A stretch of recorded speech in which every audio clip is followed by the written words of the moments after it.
Let me welcome you in this program, and let's start with the being a first lady political representative, not only about PPP, but I think about all the political parties from FATA.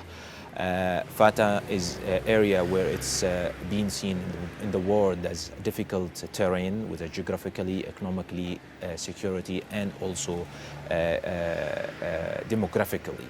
How do you explain us, your role as a political representative on this area? Well, you very rightly mentioned that I'm the first lady, female from those areas who is in practical politics, and on behalf of any political party. And but I would like to go into retrospection because since childhood I'm in this field. And when I used to take participation in debate competitions, and then besides that, I used to take participation in awareness campaigns under the banner of UNO, where I used to aware my tribals about literacy, environment, child labor, democracy, their role in Pakistani society, their role in Pakistani progress and prosperity, and in peace overall. So this was my message to the tribal elders. And I used to persuade them about these issues because they have a say in their areas. And I, being a child, I tried to my level best to play my role, what my role is supposed to be in my society. And later on, I met the former Prime Minister, Mohtarama Benazir Bhutto Shahid, when she came to our rest house, being Prime Minister. And I had a speech before her on the issue of Kashmir, and she appreciated me a lot. And she called me her daughter. That you are my daughter, like Bakhtawar, and she encouraged me a lot. And then she said that I will bring you into Pakistan People's Party when you grow up. And she materialized her promise when I was 19. So she contacted me and she brought me into Pakistan People's Party formally. And within 6 months of time, she allocated me 2 seats. One of MNA, Member National Assembly, and one of MPA, Member Provincial Assembly. And so I am not only the first female from those areas who is in practical politics or who is participating in a political party, but also who was allocated 2 seats at National Assembly and Provincial Assembly. So I think it's an honor for me, it's a privilege for me to represent my people and to present the moderate and soft image of those people, that these people can be members of parliament, these people can be vociferous for their rights democratically, peacefully, and not through guns and through rocket launchers. You talked of you are trying to convince the elders of taking a new way of dealing with the people of the tribal area and maybe leave what's so-called jihad in those areas against whatsoever. What was the reactions that you received from these elders? There was positive reactions or was it negative reactions? Well, I'm not saying that I persuaded them to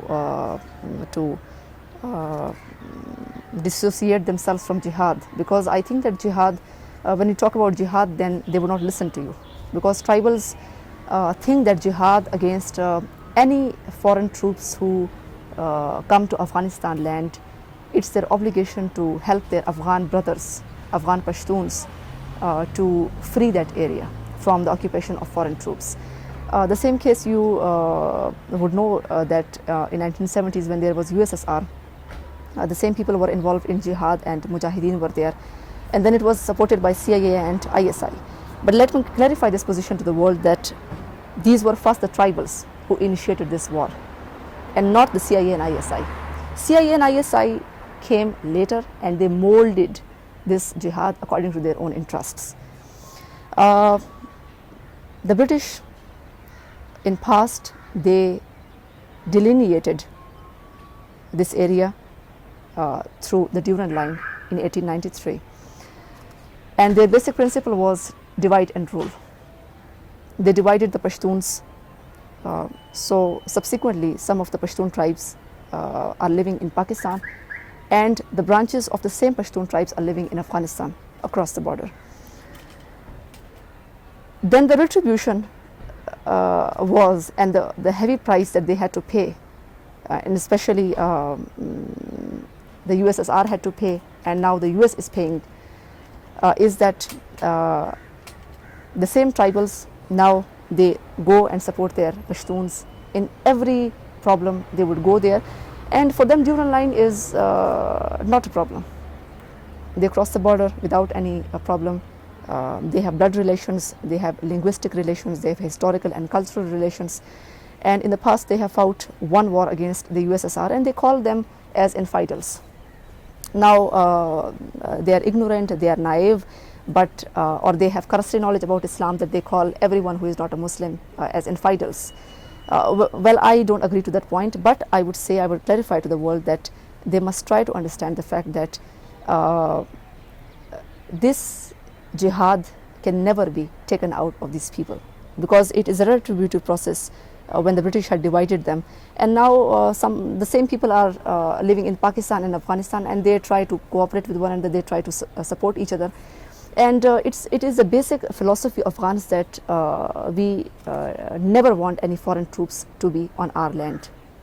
So I think that it is an unfortunate thing, but along with that I would say that it was basically the blunder of the US, that after accomplishment of its task, when the USSR was defeated and it was declared as a sole superpower in which the tribals played vital role, unintentionally I must say, but the US was declared as a superpower, and these people in fact later on when the jihad was over, because in that time Kalashnikovs would come by the CIA, by Pakistani ISI, and these people would be provided with a jihadi curriculum, religious seminaries emanated overnight, and there would be the question would be that 2 + 2 Kalashnikovs is equal to 4 Kalashnikovs. So this was the culture, and this was incorporated in their minds, that everything starts and ends at Kalashnikovs and at jihad, and you have to wage jihad against infidels, and anyone who comes at the land of Afghanistan, they are infidels, because they want to occupy Afghanistan. So this was the basic concept that was imbibed in their minds, and the same thing is now prevailing, because the US, after accomplishment of its task, it never turned its attention towards these areas, rehabilitation. Tribal areas were left having Kalashnikovs and drug culture and the jihadi curriculum, madrasas or religious seminaries around them. So the same thing prevailed, the same circumstances prevailed, and nor the US tried to have a consensus government in Afghanistan, because had the US strive for a consensus government in Afghanistan, today the Taliban that we are weary of, the Taliban would not have emanated, would not have emerged in Afghanistan, because the Mujahideen were fighting against each other, and there was no solution by the international community, there was no interest by the international community, because their mission was accomplished. And so they were fighting, and as a sigh of relief, the Taliban emerged and the people accepted them. So I think that had the US taken interest in that problem, and had the US not turned its back towards Afghanistan after accomplishment of its task, Talibanization would not have been there. And I recall that in 1998, the same Talibanization poured into Pakistan. It is not in the post 9/11 scenario. Even in 1998, since I mentioned earlier that these tribals, these Pashtuns are one people, and the same Talibanization poured into Pakistan in 1998, and some people declared themselves as Taliban, and they declared their North Waziristan Shura. So I think that it was a blunder on part of the US, and then a blunder on part of the Pakistani government, because we can't complain even about the US, because the US is some other country and we are other countries, although the US has to pay heavy price for its blunders now. But the Pakistani government should have fulfilled its responsibilities by subverting the environment that was created according to the peculiar circumstances then, and it should have developed those areas. It should have solicited industries from US for these areas to engage them in healthy activities, in employment, But the Pakistani government didn't do so. And I would say that in Pakistan there has been democracy and autocracy since Pakistan's inception. But as far as Fatah is concerned, there has been foolscracy, because Fatah has never been given its constitutional status.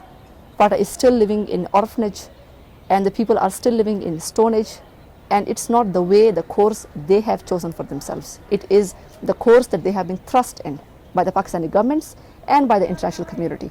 And let me say one more thing, that the US, as soon as it accomplished its mission, it imposed Pressler Amendment. And Pressler Amendment was aimed at education sector, at health sector, and through the Pressler Amendment we could rehabilitate those areas, we could assimilate those areas with the rest of the country. But it was imposed and the aid was stopped. So it was a selfish act on part of the US, but now we are paying a heavy price for that. You talked of so many details of your area, but again the question arises now, in those areas there are militants who are not only helping the people on the tribals, elders or the tribal areas in Afghanistan against the occupations of in Afghanistan, but now there is a phenomena of those militants are attacking the cities, attacking the citizens of Pakistan by suicide bombings, the other operations which the old cities of Pakistan are witnessing it. How do you explain us I mean, all of them, they are coming from the area where Waziristan, whether north or south, or even Bajor or other areas. I mean, those people, as the government claims, they come from these areas. So this area is becoming the major problems of the government of Pakistan and the citizens of Pakistan as well. They are Muslims, tribals are Muslims, and Taliban are first tribals and then they are Taliban. By birth they are not Taliban. And Islam doesn't permit killings of innocent people. We are very much, and we must be very much clear on this. Islam is a religion of peace, brotherhood, harmony, and especially mutual and peaceful coexistence. Maybe those people don't have that much knowledge about Islam or cursory knowledge about Islam, given the fact that they don't have educational facilities around them. And for decades, since inception of Pakistan, for which they rendered innumerable sacrifices, in Azad Kashmir, if the flag of Pakistan is hoisting, that is majorly because of these tribals' sacrifices. Then in 1965, in 1971, and then in Kargil war, these tribals were fighting side by side with Pakistan army. And I would say that these were fighting in the first row and Pakistan army was fighting in the second row. And the tribals always say that we have been used as sandbags. There's a military terminology that sandbags are kept in the first place and then behind which the soldiers stand, and so the sandbags are hit in the first position and then there is no damage to the soldiers. So I think the major problem is that these people have been deprived for decades, marginalized for decades. You talked about militancy, so I'm going to the root causes. Maybe they don't have facilities around them, and they were not having facilities around them. And I talked earlier about the militant environment, that before the USSR war, before the Afghan war, these people were very much peaceful people. Very much they were part of Pakistan, but they were radicalized.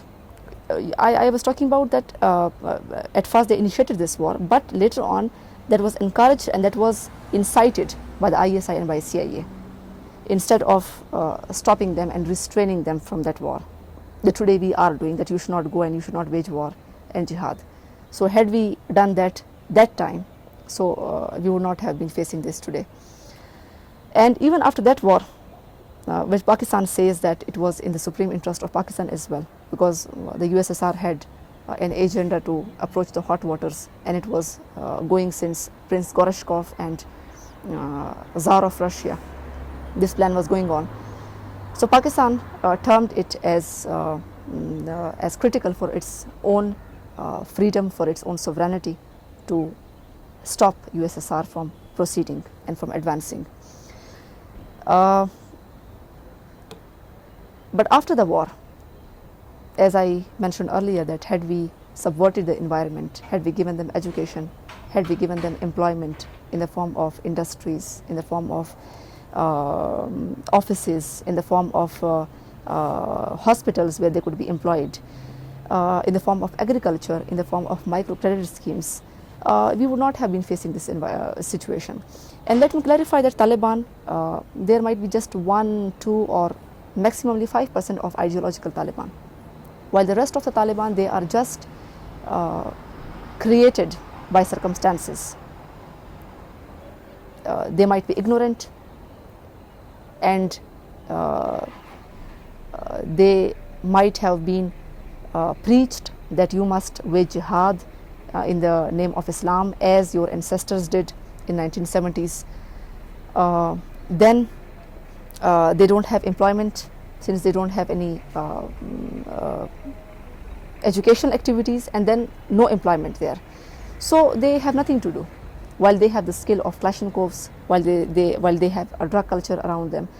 So given these facts, and along with that, they are not assimilated with the rest of the country in the form that in Pakistan, the Constitution of 1973 is there, while in FATA there is still the FCR, Frontier Crimes Regulation, that is still intact. And that is not a law that was given by Pakistani government or Pakistani legislators. That was given by the British people, who wanted to keep these people on leash. And since those people were very much born fighters, so they never wanted them to rebel against them, to revolt against them. And these people have been flocked into jails by the political administration under the FCR without any warrant. And FCR is a magistrate, FCR is the political administration is the magistrate, the political administration is having all the economic powers, and under collective responsibility they can put anyone in jail, they can seize anyone's markets and shops, and they can jail anyone for indefinite period of time. And moreover that, they don't have any access to Supreme Court or High Court. So given all these facts of alienation, of being marginalized and being thrust into isolation, I think the Taliban or the tribals, they have joined hands with the ideological Taliban in the name of their rights, in the name of their deprivation, spurred by their deprivation, spurred by their unemployment, while they see the rest of Pakistanis educated, employed. They don't see themselves to be part of Pakistan, because the Constitution of Pakistan is not implied on them. So I think that these are reasons and root causes of Talibanization, and I don't support this Talibanization or militancy. Being a tribal, being a Muslim, being a Pakistani, I say that these are very much wrong acts on part of the Taliban, that they are attacking cities, or they are attacking innocent people, or attacks are being carried out in mosques, because it is from no way it is an Islamic act or a human act. But I would say that we just can't shoot someone who is a patient. We have to diagnose the problem, and we have to cure them accordingly. So this is my request to the government, and I have always been requesting my government that dialogue and negotiation can be the only way out. We can talk to them that what are your demands due to which you are waging a war against Pakistani government, and you are waging a war against the forces in Afghanistan. You talked of dialogue in your last sentence, and dialogue has always been there at the time of the President Musharraf. He also had some kind of peace pacts with the tribals in those areas. But unfortunately, even the present government, they have also opted, before they go for the operations in the tribal area, they opted for dialogue with these people, but dialogue has failed. Now you're asking, or you're claiming that dialogue should be there. But now there is an operations going on in the tribal area, and it proved, according to the army, it's a success. How do you see these things? I mean, and what is the party did, as it is the government of PPP in power, what they did to eradicate the main causes you just mentioned, the unemployment, the illiteracy, and the women empowerment, whatever the reasons that you just mentioned, to eradicate militancy from your area? Well, I would not agree to your point that they opted for dialogue in the first place, because in December 2003 there were attacks on Pervez Musharraf.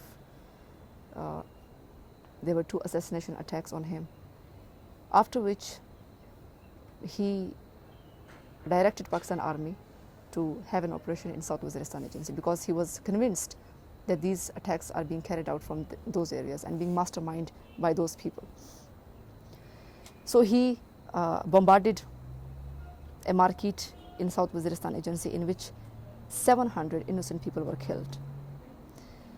And you would be well aware of tribals. Being humans, we try to avenge the killings of our beloved ones, of our family members, and it is very much extreme in tribal areas, because they are highly integrated. If you do damage to someone, to one individual, then the whole tribe would be flared up, and they would be avenging the killing of their family member or of their tribesmen.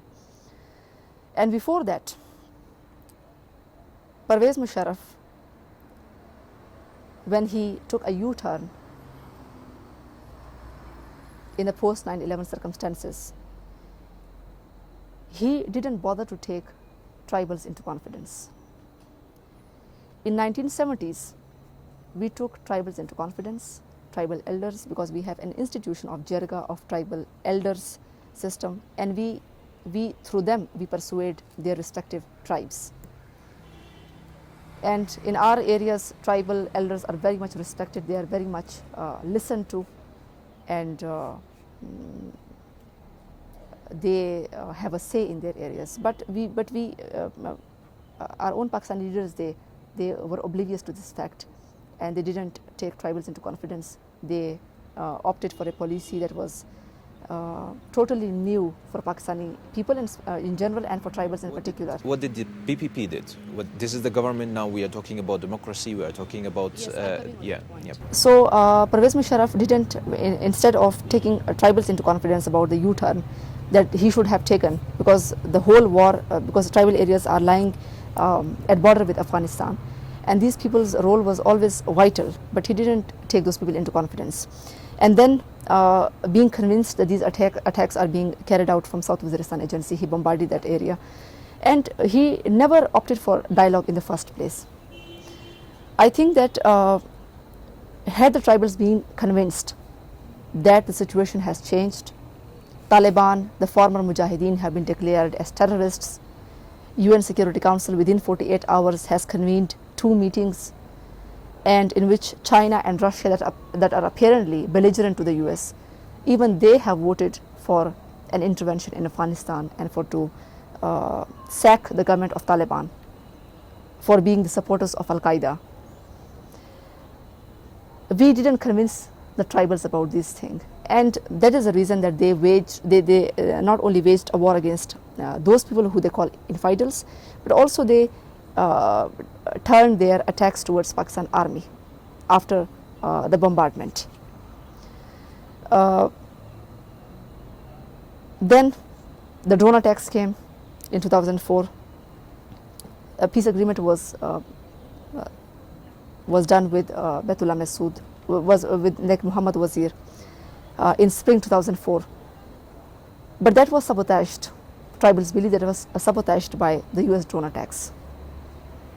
And they think that all terms were finalized, that we would not attack in Afghanistan, we would not attack Pakistan Army.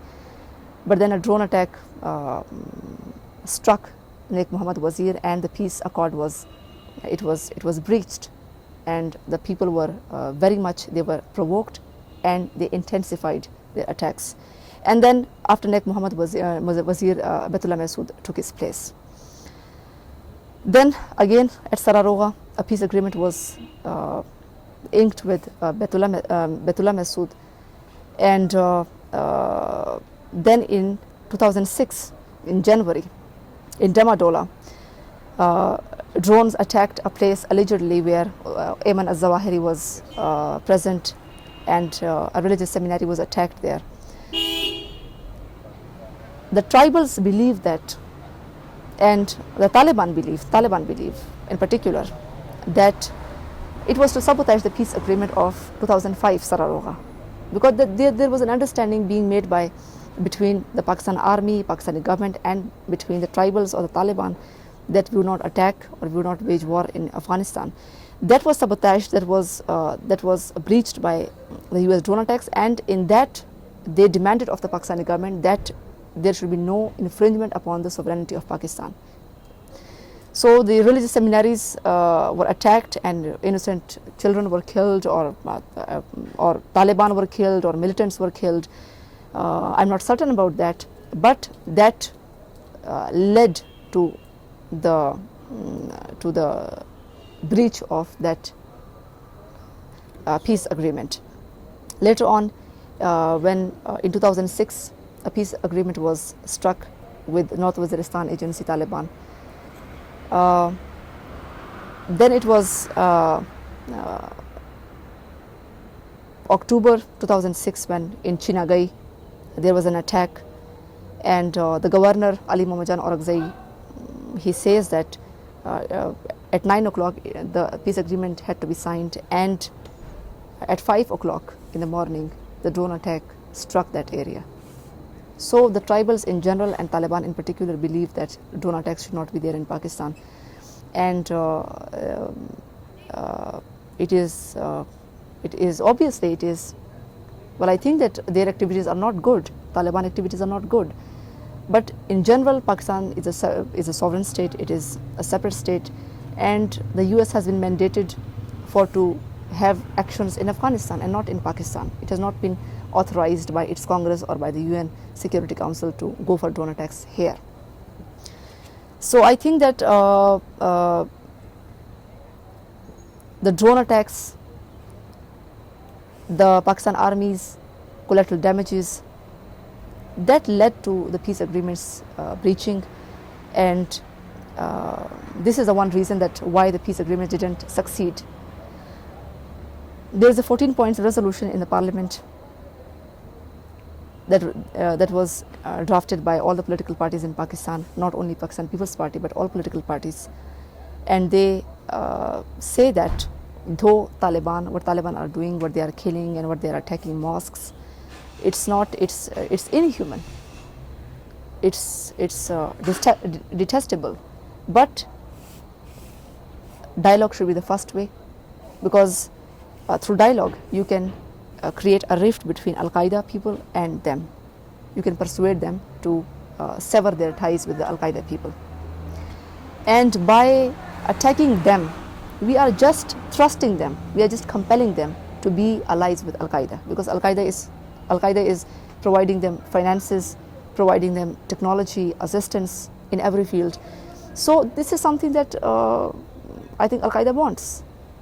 And we are not having a rational policy, we are monomaniac. We are just clinging to the military operation. And if we indulge into dialogue with those people, the demands are put before the parliament, that these are the demands, and these are legitimate demands, and these are the demands that cannot be fulfilled. So I think we would be in a better position, and we can ask them to sever their ties with Al-Qaeda, to expel Al-Qaeda out of Pakistan. So this is a give and take process, and I think that dialogue is the only solution in Afghanistan, in Pakistan. In my suggestion, if US forces in Afghanistan and Pakistani government in Pakistan, they come to the negotiation table, and the Taliban's first demand is that the NATO forces and especially the US forces should leave Afghanistan, then they should also ask the Taliban that if we are foreigners, then who are Al-Qaeda people? They're also foreigners, and we should also expel them out of Pakistan or Afghanistan. So we don't want Al-Qaeda, and being a tribal, It's not my personal statement, but tribals say that NATO forces or Afghans say that the NATO forces should leave this area because the whole havoc, the whole turmoil is being created by them. And if they are here, so our tribals would go for jihad and they would support their Afghan brothers in this jihad. And they should go for a national consensus government where there should be proportionate representation to every ethnic group, be it Pashtuns or be it Hazara or Tajik people, and let Afghans decide about their fate. Neither Taliban should impose their will on the Afghan people, nor the international community, especially the US, should impose Hamid Karzai on them. These all people should come up with their constitutions, be it Taliban, be it Hamid Karzai, be it the former Northern Alliance. If they think they are acceptable to the people and they think that people would follow them, so they should come up with the constitutions.